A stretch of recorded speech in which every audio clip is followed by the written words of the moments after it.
Good afternoon, students, and welcome to contact class for 2018. I'm going to give you the modules Agricultural Education 2, subject code AGE31,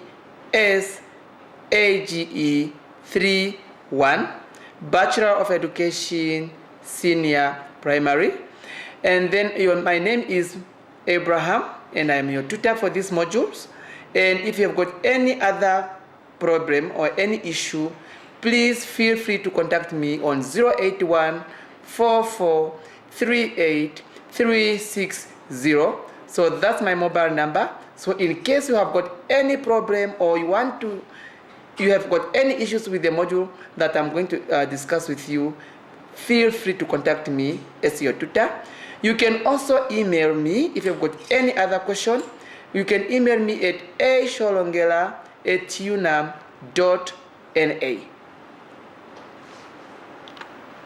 Once again, I would like to say, welcome to Agricultural Education 2.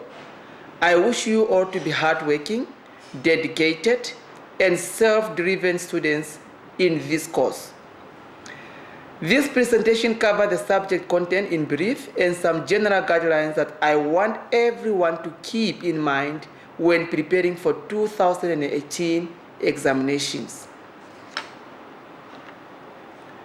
Just to give you a brief introduction of these modules before we start with the main aspect or with the main topics that I'm going to discuss with you soon, I will discuss some of the content of your study guide in order to help you prepare for the coming exams. By now, you should have a good idea what the subject is about, as you have completed an assignment. Please note that I cannot give attention to the whole content. So should you have any questions, please contact me for help. As you know that this module is more bulky, and in this studio right now, the time is limited, and I'm only going to take you through some of the aspects of these modules that I think they are more important or relevant, or that you should pay more attention to. So I'm only going to take you through some of this unit, and if you've got any other problems I've said, contact me for help. So the following presentation will highlight some important aspects and units of this module. Use a study guide to prepare for examination, and I'm urging you, use your study guide to prepare for examination. Let us look at now some of the issues or some of the aspects in Agricultural Education 2. The first aspect that I want us to look at is the analysis of the production and economic role of agriculture in Namibia. Now, on this aspect, let us look at the ways in which agriculture provides food for the people and animals. So, agriculture can provide food for the people through productions of the staple food. For example, the pear millet. This is one of the common cultivated staple food in Namibia, more especially in the northern region. So, and through the production of this pear millet, agriculture can provide or can be seen as a main source of food for the people. And also for animals, since also the pear millet and now the stalks of this pear millet can be also used for, the straws can be used for animal consumptions. And also cattle provide meat and milk for subsistence farming. Livestock is considered a pathway out of poverty for poor smallholder farmers in the developing world. In Namibia, livestock are widespread and critical to socio-economic developments of the country. Yes, we know that also livestock in Namibia, it can be used, it's one of the backbones of our economy, as we also we do export meat to the EU market or to the European market. So it is estimated that livestock contribute up to 12% of the gross domestic product, which is now the GDP. Now that is now in our local economy. Then 70% of the people in the rural areas depend on livestock for their food, even for their income and livelihood livelihoods. So that's how livestock is very, very important into our society. Livestock are also used as an indicator for social status and as an insurance. As we all know that when you have got a lot or a large stock or a number of cattle, for example, you get status. So everybody respects you in your society or in your community because you have a number of cattle on your farms. So that's why we say it can be used as an indicator for social status and also as an insurance. Various ways in which agriculture provides for the animals are also through conserved fodder, conserved fodder that can be used, and also for natural grazings and crop residues from cereals crop, sorghum, or pearl millet, and also non-conventional feed resources such as the agro-industrial byproducts that have been proven as potential dairy feeds in developing countries. Now, these byproducts, for example, we have got now the brewer's grain, which is a major byproduct of the beer industry in Namibia.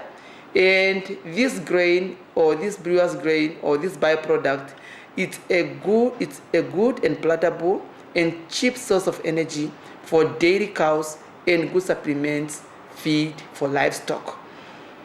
Now, in addition, I would also like to use your study guide properly and look at it closely and look at the subject on how agricultural production can be improved in Namibia.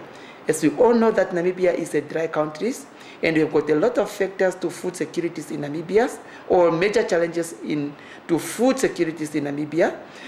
And I would like you in your study guide to look at how agricultural production can be improved in Namibia, so that also this will also lead to increased food security. Let us also look at the aspect of production in agriculture continue. I also want us to look at the benefits of proper usage of modern tools and machinery in agricultural production. The specific benefits include, as I have also said, include reduced soil erosions, improve soil moisture content, and also when these tools or modern machines are used also, it can also improve to a healthier and more nutrients-enriched soil. So it enriches the soil, or it improves the nutritional content of the soil so that the soil become more conducive for plant growth. And it's also become more beneficial to soil microbes and earthworms, that the microbial activities in the soil also become activated, and this also add more nutrients, or the microbes also improve the nutritional conditions of the soils, that will also prepare the soil to become more conducive for plant growth. Reduces consumption of fuel for farming equipments and hence maximizing the profit equipments. The returns of beneficial insects, birds, and other wildlife in and around field because of abundant food. And also, again, I would like also to, I'm advising you or urging you, and also to look at the safety measures in using different hand tools and machinery in agriculture. Remember, we have hand tools and also machinery in agriculture, but there are also safety measures that must be followed into using these hand tools, so to make sure that you are safe when using these equipments or machineries. So go in your study guides and look at this aspect very carefully for your understanding. Then let us also look at the aspects of vegetables productions and marketing. In your study guide, I want you again to read and understand how to prepare seed beds for planting or sowing vegetables. So there are step-by-step procedures on how to prepare seed beds for planting or sowing vegetables. So, and go through in your study guide and understand these step-by-step procedures. And I also want you to look at how to take care of plants and vegetables. So there are many ways in your study guides that are being explained on how to take care of your plants and the vegetables so that your plants can be protected from pests and also diseases, and also to improve the plant growth. So these ways are in your study guides, and please take a close look on these methods or how to take care of plants and vegetables. And also take a close look at the importance and the value of record keeping in agriculture. It's very important to keep records in agriculture. Now, I want you to understand this subject and understand why is it important for me as a farmer to keep records. And also understand the concepts of poultry production and marketing.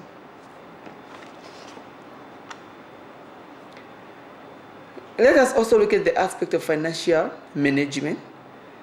At this aspect of financial management, I would like you to pay more attention or to look at or to know the difference between needs and wants when buying things. So this is very important to us in our own personal capacity. And it is always tricky to find the difference between needs and wants. You know, a lot of times we do not understand really, or we cannot really differentiate between needs and wants. What can be the difference between the two? So let us look at this difference. A need is a must-have, while a want is an I want to have it. You just want to have it, but it's not necessarily that it's a must that you should have it or you need it. I hope I'm not confusing you further. But on a serious note, if you need something, then it means it is necessary and sometimes compulsory to have it. So you have to spend the money you have, and in most cases, money spent on need is money worth spent. If you spend money on things that you need, it's more worth or it's more valuable than spending money on things that you just want. A good example is that when you pay rent or you pay water or an electricity, these are needs which are imperative to settle. These are things that you cannot live without. You cannot survive without the rent. You cannot survive without the water. You cannot survive without electricity. So that's why these things are a must. You need to spend on them. You need money, and once you spend on them, it's more valuable and it's more worth it. Rather than refreshing by drinking beer, which is just a want. You know, when you are refreshing by drinking a beer, is just a want. It's not really something that you need, because you can still survive without beer. You can still go on, you can still move on without a beer. So you can do without it, although you have an urge to have it. If you forgot beer, you will not lose anything. So it is not necessarily, or it's not a necessity for you to have beer, or it's not a must, compared to when you need rent or water or electricity. So I hope you now have a clear understanding, or you are able to differentiate between a need and wants when you are buying things. Continuing with the aspect of financial management, why it is a good practice to save money in personal or business ventures. It's very important to understand, or to have a good understanding, why is it good to practice to save money? Why should I save money in my own personal capacity or business ventures? Most of the time, saving is a sacrifice, because it's not easy to make a decision of saving money. So because you have to commit yourself to foregoing certain expenditures. That is the first step, because there are things that you need to abandon. For example, as we have discussed already earlier, things that you just want and you do not necessarily need. For example, maybe you can say, I will not drink this year, or I stop drinking and start to save money. Or maybe I will cut off on traveling and start to saving that money that I used to spend on such expenditures of traveling and start to save. It's the first step. So as I said, it's a sacrifice. You need to give up on some of the things in order to start saving. So you can open a saving account with a bank and decide how much money you'll be putting in that account every month. So it's one of the steps or a decision that you can make. If you decide to save money, then it's good if you open a new bank account or an account with a bank, and then if you decide how much should I put on this account every month, and it should be a commitment. So adhere to the sacrifice by treating it as a necessary recurring expense. As I said it earlier, if you decide I'm going to put a 500 or 1,000 a month aside in my saving account, so adhere to that by treating it as an expense. Just make sure that just treat it as it's already an expense, and maybe like you are paying rent, or you are paying a car, or you are paying whatever you are paying it like every month. That treat it as such. So for every month, that it's a must that this money should go there. So you can also save by buying shares of companies which are listed on the stock exchange. You know, when you're buying shares or investing in bigger companies today, is also another way of saving your money. But bear in mind that when you invest in stocks, you can only get the dividends annually when the company makes money or through selling your shares. So one have to be very patient, because this type of money that you invest, or when you buy a share, you can only get it at the end of the year in most cases, or maybe once you decide also to sell your shares when the opportunity is available. So banks have other instruments they always advertise for people to save their money in. So you can also consult banks or visit your nearest bank and also ask for an advice so that the bank can also give, because they also have some ways of saving monies into their institutions. Now, involve yourself in these schemes only when you have received adequate information. Otherwise, you could lose all your hard-earned cash. This is just to tell you that when you make a decision of saving or to do any investments, you also have to be wise and also have to be very careful so that you have a clear information and adequate information on how and where you should save your money, or otherwise you might end up putting your money where you're not supposed to save your money and lose a lot of money. But of course, yes, also, one must not panic or have a fear of investing, because investment is a risk taker. So when you're investing, you are also taking a risk.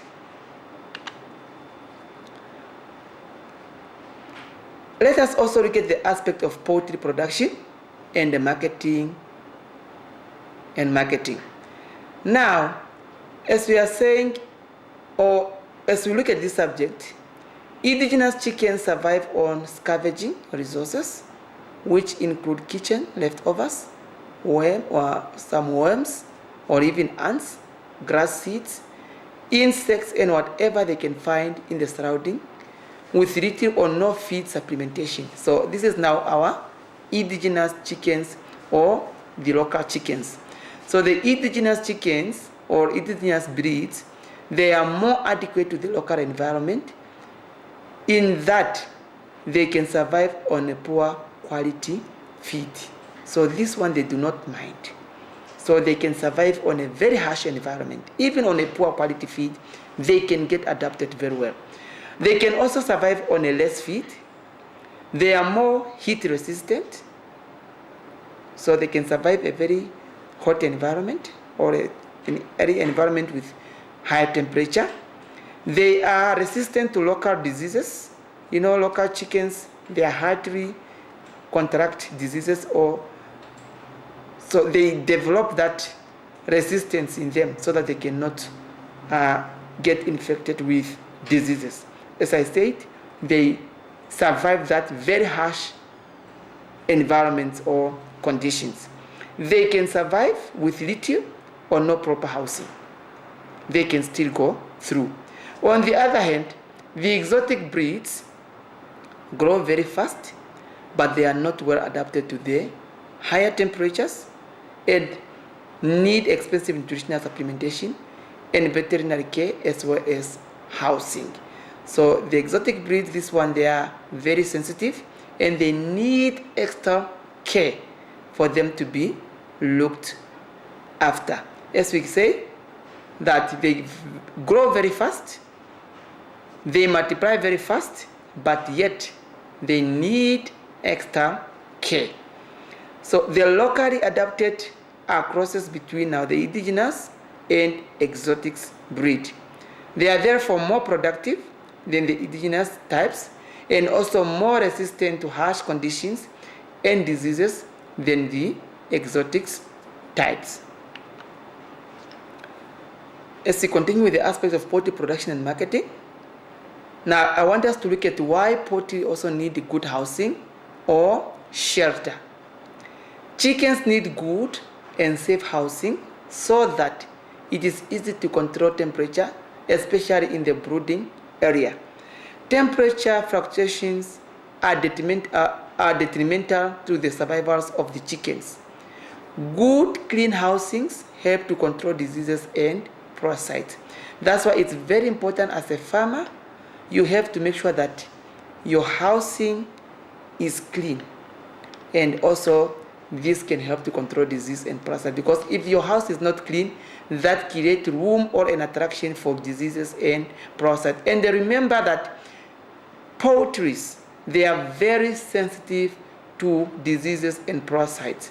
And once they get infected, they can be easily transmit diseases from one chicken to another, and they can easily die within a day or within a week. You can see that the whole flock of chickens have died.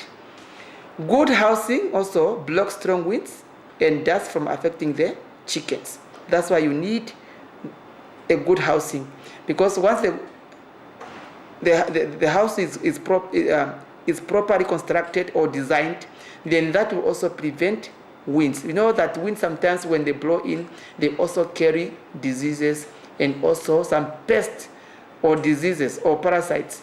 They can also get or enter through the housing of chicken through the wind. Good housing also keeps chickens safe from predators like snakes, dogs, etc. Good housing keeps chickens safe from thieves. Normally, well-constructed poultry houses are easy to clean, and this is helpful in preventing diseases. And I'm also urging you that in your study guide, read and understand the influence of consumers on agricultural production in Namibia. You know, consumers they have an influence on agricultural production. I want you to go in your notes and read more on this aspect. And last but not least, I'd like us to look at some tips on how to prepare for your exam. For you to prepare for your exam, make sure that you have all the study materials or resources required for these modules. On this note, I want to tell you that make sure that you have the relevant materials. Make sure that you have the correct modules. If you have a wrong one, please feel free to contact me, and I will recommend you to get a new modules or the correct module or the resources that you need for you to study or to prepare for your examination. Please ensure that you spend enough time reading the prescribed materials and to follow the instructions carefully so as to ensure that you do not waste unnecessary time and effort. Take time to first acquaint yourself with the content of the module by reading through the material carefully. I want you to go through your modules and make sure that you understand or you go through every material very carefully, even before you come and contact me or ask me anything. So first you go through your modules, and then wherever you do not understand, then you are free to contact me as your tutor. Make sure you understand the verbs used very well. These are verbs that you are going to meet in your examination. For example, the verb define. So you will come across this verb define. So when you are being asked to define, so you have to be very precise to the definition. For example, if they would say define food security, then you give a precise definition of food security or maybe food insecurity. And then you have to clarify, where you have to give clarity on the subject or discuss or describe, etc. So these are most of the verbs that you are going to meet. And these verbs are in your study guides. Do not skip them. Please take a close look on these verbs and have a clear understanding on what do they mean. This will help you to understand the question better during your examination. Always pay attention to the marks allocated to each question and answer accordingly. Remember, each questions have a mark allocated in the brackets. Look at how the marks are. If the mark, for example, if the question was 10 marks or is worth 20 marks, answer according to the marks. Do not give a one sentence or just a two sentence or a paragraph for a question that is worth 10 marks or 15 marks. So, and another thing is, never leave any question unanswered or blank. A lot of students make these mistakes. Because they do not understand the question, or I don't know, maybe it's time or time was not enough, you find the students will leave the answer blank or unanswered. In this case, you will just get an automatic 0 on that question because I have got nowhere to give you a mark from. But I urge you, use also your own understanding. Use also your own opinions to answer the questions. Answer the question the way you understand it. So there is no a wrong answer. So once you also answer, you do not necessarily need to memorize exactly what is in your study guide, but read to understand and read to have an understanding. Do not memorize so that you can, or do not come and expect to copy and paste. And then I also urge you to reverse your assignments and ask your tutor if you have any problem. Revise your assignment, I mean that go back to your assignments, see how you answered the assignment questions, look at where your tutors have made a remarks or a comments and see how can you answer that question next time when you have a problem in your examinations. So go through your assignments because your assignments can help you also to have a better understanding on how can you tackle the examination questions. And once again, if you have any problem again, I say feel free to contact me as your tutor. And I would like to say also enjoy this module and good luck with the assessment through assignments and examinations. That is part and parcel of your studies. And as I always say, perseverance is the hard work you do after you get tired of doing the hard work you already did. And once again, I'm your tutor. And if you've got any other problem, please feel free to contact me on these modules. I'm always available to help you and to assist you and to make you understand this subject. All the best for your 2018 examinations.